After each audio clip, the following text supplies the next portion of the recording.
Woo-wee, we somehow made that more of a game than it was. And honestly, probably my biggest takeaway from this game, y'all already know how I do these game reviews. We're gonna go position by position and talk about certain coaches like Scott Turner and Jack Del Rio. So we're gonna pretty much talk about everybody that contributed to this game. I'm gonna try to update y'all on as many injuries as possible as well. But my general takeaway is that, man, I like Ron Rivera, man. I mean, I've always been one of those guys that's been rooting for Ron Rivera. And even when some people hated him and were starting to fall out and not like him as much, or just straight up just didn't like him at all, I was always like, be patient. But this game showed like why you prefer a Ron Rivera coach team. Now, I mean, you let your other guys be a strategist like Scott Turner, Jack Del Rio, offensive coordinator, defensive coordinator, but the fact that Ron Rivera somehow coached the most hurt NFL team in the NFL, like just period, we have to be the most hurt team. We're down to our 4th string center, our 4th kicker, our 3rd quarterback. We had to start our 5th and 6th defensive ends. I mean, we're hurt everywhere. Even Bobby McCain got hurt at safety at one point. We had to go to the backup safeties. We're technically to our backup corners with Danny Johnson over like Benjamin St. Juice. I mean, we are hurt literally everywhere. John Bostic, even though,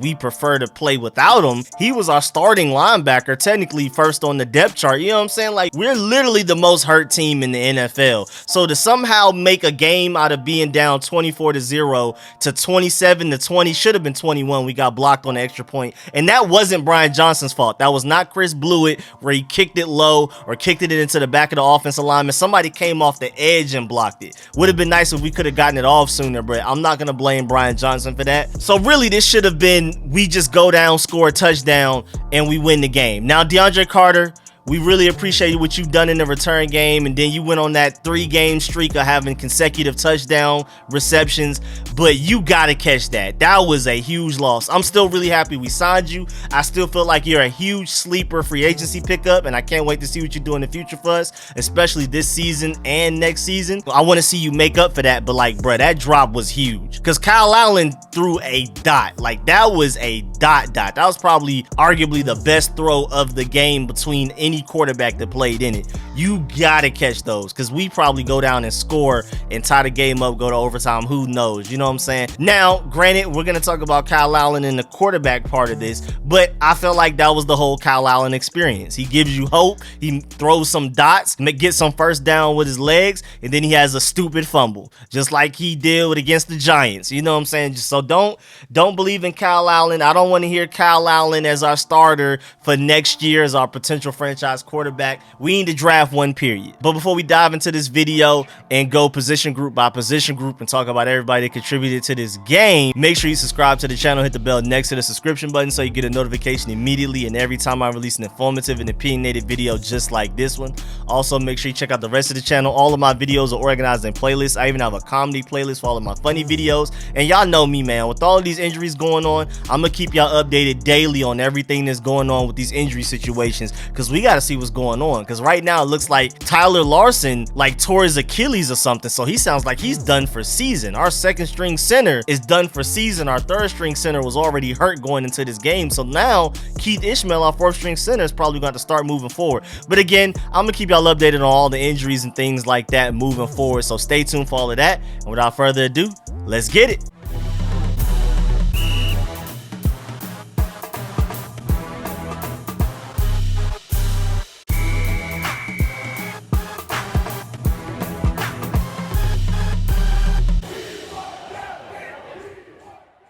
All right, so starting with quarterback, obviously, Taylor Heineke, not a good game. 11 for 25, 122 yards, 1 touchdown, an interception, and a fumble that led to a Cowboys touchdown. Because at a certain point, when it was 21-0, the Cowboys scored 6 points off of dropped interceptions, 2 field goals, one from Kendall Fuller and Jamin Davis. Should have had interceptions, didn't. They ended up getting field goals on each of those 6 points. But the other 15 was straight offense. All 15 points were off of turnovers, and one of them was literally a fumble return for a touchdown. So, like, that was literally straight offense. We cannot blame the defense for today's game. If anything, Dak Prescott actually played terribly. Like, if I'm a Cowboys fan, I am definitely nervous about this season going forward, because that was a bad game. This game should not have been this close with all of the injuries that we had, with the Cowboys paying off the refs clearly. This game should not have been this close. If I'm a Cowboys fan, of course I'm happy about the win, and you know, you always say a win is a win, but like Dak Prescott and just the team in general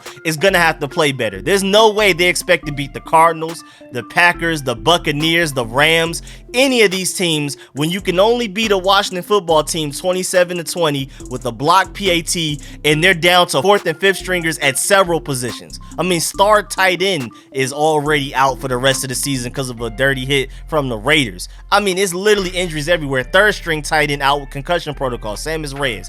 Literally injuries everywhere. Starting running back bench because of a fumble that directly gave them points. I mean, godly. So if I'm a Cowboys fan, I do not feel good about this win. But hey, man, a win is a win, honestly. But back to the quarterback situation, Taylor Heineke, this was a bad game. Now, some of the blame can definitely go on the offensive line. This was definitely their worst game of the season. Those injuries finally caught up to us. Because going into this game, going into this week of football, we were the second best pass protecting O-line in the NFL, even though we've already played games with our 4th string center, our 2nd string right tackle, both guards being hurt. This is before Charles Leno, who hasn't missed a game in years, finally got hurt for us. I mean, like, it's been bad and it got worse today. But like I said, it's already been bad, and they still went out there and produced and was the second best pass protecting offensive line in the NFL, despite all of these injuries that we've already had going into this game. But today was when the floodgates finally opened. It was just been so long that you could just try to put band-aids on this offensive line position and dig so deep for depth to where eventually they're gonna get you. And then I believe this was the first game that the Cowboys have had Randy Gregory, DeMarcus Lawrence, and Micah Parsons all healthy. So if it wasn't the first, I believe it was the second. So it's just like, this is the best the Cowboys defensive line has been as far as health goes all season. And this was the most hurt our offensive line has been in years, you could probably say. I mean, you could argue ever. We have to have the most injuries to offensive line out of the entire NFL right now. So it's just like, that was just a match made in heaven for the Cowboys. I mean, even if you think about it, that game-winning forced fumble right there, that was Randy Gregory, I believe. If they were down to their 5th and 6th string defensive ends like we were, maybe we still win that game because Kyle Allen doesn't fumble right there because it's not Randy Gregory breathing down his neck. If they had their equivalent of 5th and 6th string defensive ends, Kyle Allen doesn't fumble right there, and maybe we lead a game-tying drive and maybe we win in overtime. So health definitely matters. I know a lot of people want to say there's no excuses. Injuries definitely mattered. Again, technically no excuses, next man up. But if the Cowboys were down to their 4th string center, their 2nd and 4th string tight ends, their 4th kicker, their 3rd quarterback, I mean, if any quarterback plays but Dak Prescott, even though he played terrible, somebody else would have played worse. If they're down to their 5th and 6th string defensive ends, again, specifically just them alone, we may win that game. So, man, I mean, Taylor Heineke again had a bad game, but at the end of the day, like, the offensive line didn't do much to help. We couldn't get anything going in the run game. Antonio Gibson had 10 carries for 36 yards. Then he got benched for that fumble. And then Jared Patterson, we're going to talk about that in the running back position, though. I don't want to get too far ahead of myself. But yeah, Taylor Heineke, that was ugly. But then Kyle Allen came in and definitely provided a spark using his legs. He went 4 for 9 for 53 yards. He threw no touchdowns, no interceptions, but he led a nice drive to get us that touchdown where we went for it on 4th down with Jonathan Williams. But the one sack he took was the biggest one. I mean, that fumble, like, you just, boy, that's the Kyle Allen experience. Like I said, I was saying it before it even happened.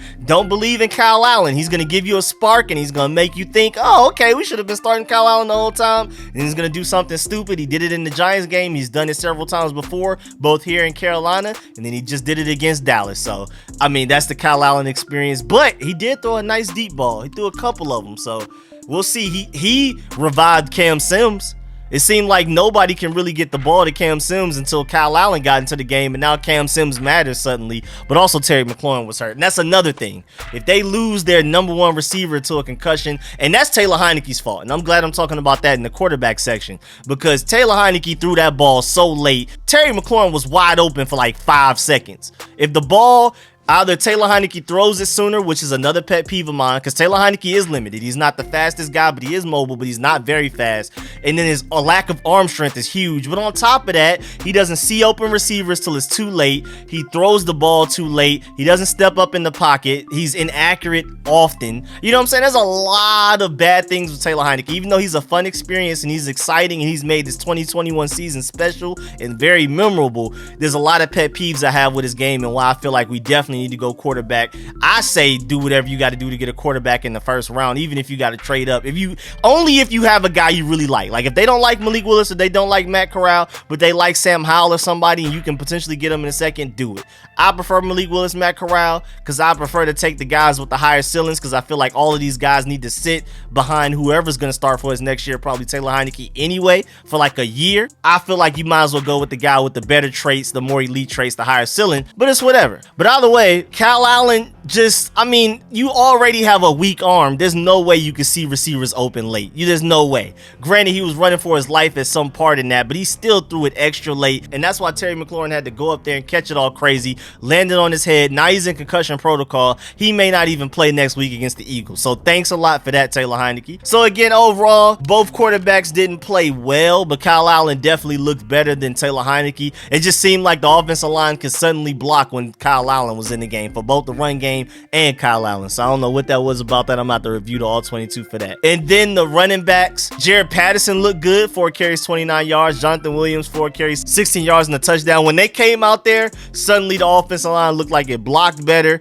They were running with energy and a purpose. They were getting extra yards when they weren't supposed to. They were hitting the right holes at the right times and looking explosive going through it. So I really appreciate them. They look better than Antonio Gibson. Now, I'm not one of those people that's giving up on Antonio Gibson after that fumble. Granted, he just likes to fumble at the worst times. Other running backs fumble, but then they don't fumble in worse moments than Antonio Gibson. He's either fumbles right when we're about to score, or he fumbles deep within our own territory to where the other team gets the ball and they're just in prime position to score, or it's like right when we start gaining some momentum, he just kills all of it. You know what I'm saying? His fumbles are the worst. You take away that fumble, maybe we also tie the game up because of that and end up winning. You know what I'm saying? It's just so many little things we did wrong that just led to this loss. Like, it was a collection of a bunch of bad that led to this loss. If you take away a couple of bad and turn those into good, or take away a couple of backups and turn them into healthy starters, maybe we win this game. But Antonio Gibson's fumble was definitely one of the biggest reasons we lost this game. The DeAndre Carter drop hurts more because of the moment it happened, but of course you blame Antonio Gibson more than you blame DeAndre Carter, and that's why he got benched again. This is like the second or third time this year Antonio Gibson's been benched after a fumble, and I like the fact that Ron Rivera does that. I don't care if he's just technically your star franchise running back. He fumbles, he's benched for the rest of the half, and for this game, for the rest of the game pretty much, and I like that. Thank you, Ron Rivera, for doing that. But overall, the running backs didn't play well, mostly because of Antonio Gibson, but when Jared Patterson and Jonathan Williams got into the game, we looked like a little something, you know what I'm saying? And Kyle Allen ran technically 2 times for 11 yards and got at least 1 first down, so that was cool. And then the receivers, after Kyle Allen came into the game, Cam Sims looked like a little something. He had 3 catches, led our receivers with 69 yards. Adam Humphries was second with 34 yards, and Cam Sims also had the only touchdown out of all of our receivers. He had 4 targets, 3 receptions. Everybody else just kind of had meh games. Terry McLaurin was targeted 4 times, no catches. I mean, he was literally, other than one good pass breakup by Trevon Diggs, every other time Terry McLaurin was like triple covered at least, you know what I'm saying? And then there was that one late throw where Terry McLaurin got hurt, so I don't blame him. Now, the Curtis Samuel situation is interesting because he was open early in that game. Like, it was either the first offensive possession or the second one. He was open, and Taylor Heineke just completely inaccurate missed him, but he was wide open, and then he just never got targeted again. I believe he says he got 1 more target, but I don't even remember it. And then, even though he's getting healthier, he's getting the ball less in the backfield. Like, we've been running the ball with him when he was on pitch count. This was the first game where technically he wasn't on as much of a pitch count. He was on the field more often, but Scott Turner didn't force him the ball, didn't put the ball in his hands in the backfield. So I don't know, that was weird. I don't know what that was, but okay, moving on. Then the tight ends, I mean, without Logan Thomas, we're always going to struggle. Without JD Mkissic, we're always going to struggle to an extent to it. Like I was saying in my stream, they don't just contribute in ways that like people obviously know. JD Mkissic, most notably, not only is he a deadly weapon in the passing game, which not only helps because he'll catch a pass underneath, he's a safety blanket for Taylor Heineke, and he'll create more yards than it's supposed to, possibly even pick up a first down. But then just him being that type of receiving threat makes things more open for other guys around the field like Terry McLaurin. They have to dedicate more guys to watching a JD Mkissic catch and run, you know what I'm saying? And then on top of that, JD Mkissic is a spark plug in the run game as well. Give him the ball, he'll just randomly burst through the line and pick up a lot of yards and get us some momentum. And then last and most importantly, he's our best pass blocking running back. That time where Antonio Gibson got ran over by Micah Parsons for the sack, maybe JD Mkissic doesn't allow that. You know, it's just little things like that that add up big time for us. JD Mkissic is easily by far our best pass protecting back, and to not have him, I mean, all of those reasons, those are 4 main reasons, but even beyond that, that's what injuries do to a team. And then Logan Thomas, of course, one of the best dual threat tight ends in the NFL. I don't even think it's a debate, an argument at all. His contribution in the run game as a blocker, and then what he does in the passing game, catching inaccurate passes way over his head near the sideline where he has to toe tap in. Again, Taylor Heineke's inaccurate. A lot of Logan Thomas's catches should have been way easier than they were, but he's just so amazing that he'll catch them anyway, and not having him really matters because you have Ricky Seals-Jones dropping a pass that went straight to his chest and almost got intercepted behind him by Micah Parsons. That's where you miss Logan Thomas. And then John Bates being called for a phantom push-off. I didn't agree with that call. I think that was a weak call, but he tried. He was pretty good in the run blocking game. He contributed when he could in the passing game. But yeah, Ricky Seals-Jones, that drop, that's all I remember from him. I think he had an underneath catch, but other than that, all I remember is the drop. I think the underneath catch, he ended up getting called for like a taunting penalty. I don't know how you taunt when you're down 14 or 15, whatever we were. I don't know what was going on with that. So overall, the tight ends tried, but we missed Logan Thomas, honestly. And then offensive line, I already talked about them pretty much in the intro. We just have too many injuries. Charles Leno hasn't missed a start in several seasons in a row. I mean, he's been like the most consistent, dependable left tackle in football as far as injuries go, and now he's hurt. Who knows if he'll be ready to play against the Eagles? Will he lose his healthy streak? And then Eric Flowers and Brandon Sheriff are always banged up, especially as of the last few weeks, especially Brandon Sheriff. Brandon Sheriff is, boy, you don't look like you deserve $18 million a year. You're bad on screens. I don't know what's going on with that. You're having penalties called on you. Like, come on now. And then we're down to our 4th string center again, I mind you. And I think we're to the point that now the 4th string center even may have to snap one against the Eagles. So who's the 5th string center if he gets hurt? And then you still have Cornelius Lucas, who probably had his worst game of the season, but it still wasn't terrible. He just gave up a couple of really big plays, most notably one to Micah Parsons. And like I was saying in my stream, I was warning y'all about Micah Parsons all last season. I was telling y'all even before we won the division, I was like, all right, y'all gonna miss out on Micah Parsons. There were even reports that we loved Micah Parsons. And you could tell we did. You could tell we really wanted him, because after he got taken, we went after Jamin Davis. We kind of panicked and took him. And Jamin Davis is learning. We're going to talk about that on defense. But like, I tried to tell y'all Micah Parsons was going to be an all-pro player, but people wanted to argue, oh, he's off the field issues. Oh, he's really not that good. He took a year. I tried to warn y'all, but y'all don't want to listen. Now we have to play against him twice a year. And most notably, not even y'all. I wish Ron Rivera listened to me, because I feel like it was worth even trading up for him. If you weren't going to go quarterback, go Micah Parsons. That's how you win the draft. We didn't do it. Hey, man, the pass is in the pass as far as that goes. But yet, offensive line, man, it's really not much you can say. It's just too many injuries, and it finally caught up to us. John Moscow has been coaching his tail off. He's definitely been our best coach on the roster, because I mean, what he's been getting out of this offensive line, again, the second best pass protecting offensive line, and we've already had severe injuries even before this game. So they're trying. It was only a matter of time before they had a bad game, and they finally had it.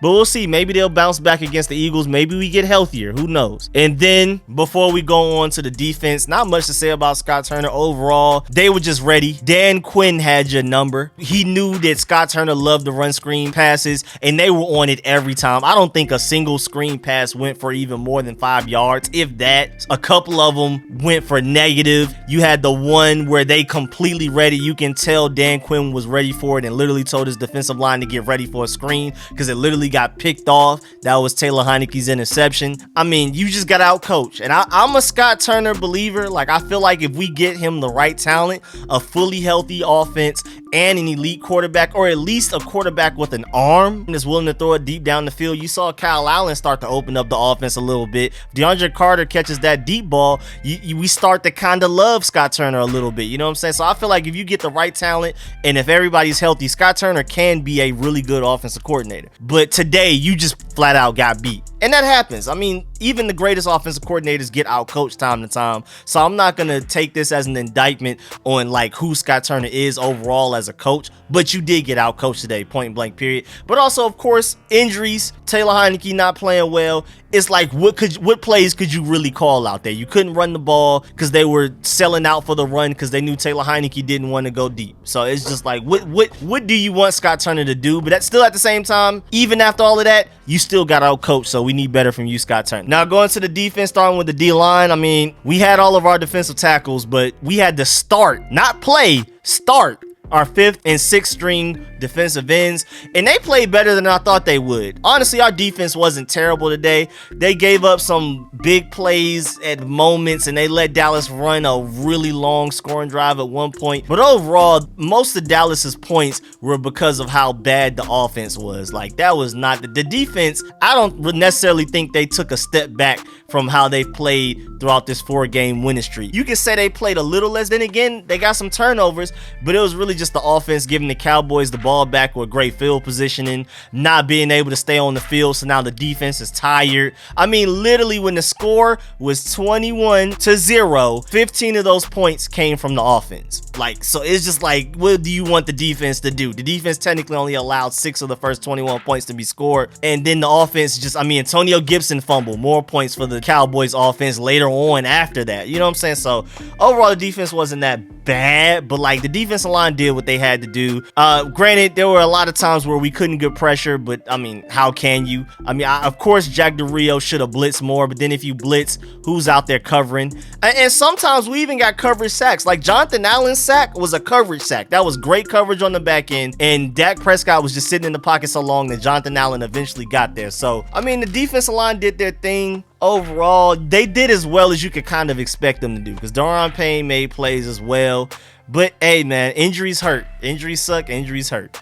And then the linebackers, I mean, they're learning. Cole Holcomb, one of his best games of the season, even though that Amari Cooper touchdown early into the game, that was on him. That was his zone. But he made up for it with that interception that led to 7 points for us on Dak Prescott. That was a great play. Shouts out to, I think it was Daniel Wise in Dak Prescott's way, so he couldn't even see Cole Holcomb behind him. So shouts out to the group effort there to make that happen. But and then Jamin Davis, I mean, it's like he didn't make as many good plays as he did against the Raiders, but he also made nowhere near as many bad plays as he did against the Raiders. Now, I felt like he played less today, but I'm gonna have to go look at the snap counts in the film. But today wasn't a horrible day from him, but it also wasn't a very noteworthy day as well. And then I'm not even exactly sure who else was playing linebacker for us. I think David Mayo was out there at times. It's like, what do you want us to do? Like, what do you want Scott Turner to do with who he has available on the offense? Jack Del Rio has to start David Mayo at linebacker. Like, we are decimated by injuries. Khaleke Hudson's hurt, but Landon Collins balled out, and that takes me to the safeties. We're not going to talk about the linebackers long because there's not much to talk about other than Cole Holcomb, really. The secondary did their thing. Like, I mean, at moments they were getting beat. Kendall Fuller got beat bad on one play, but it was holding on Dallas. Other than that, Kendall Fuller played a really good game. He had a few pass breakups that was really big. Got to stop dropping interceptions. Oh yeah, Jamin Davis too. Got to stop dropping interceptions. Each of those interceptions dropped led to 3 points. I've already said that, but I wanted to reiterate that now that we're in the defensive part of this video. But William Jackson got beat a couple of times, but overall a pretty good game. Definitely not as good of a game as he's been having over this win streak that was broken today, but you know, today wasn't terrible, but it definitely wasn't as good as he's been throughout that 4-game win streak. Bobby McCain got hurt. We'll have to see what's going on with that. But overall, not a bad game from him. Cameron Curl is just always going to make his plays. That's what he does. But Landon Collins, man, that one interception. I mean, it's a shame that Kendall Fuller and Jamin Davis couldn't catch those easy interceptions when Landon Collins can go up there and grab that crazy interception all the way over his head, man. So shouts out to Landon Collins. Good game from you today. Good plays in the run game and in coverage as well. We missed you.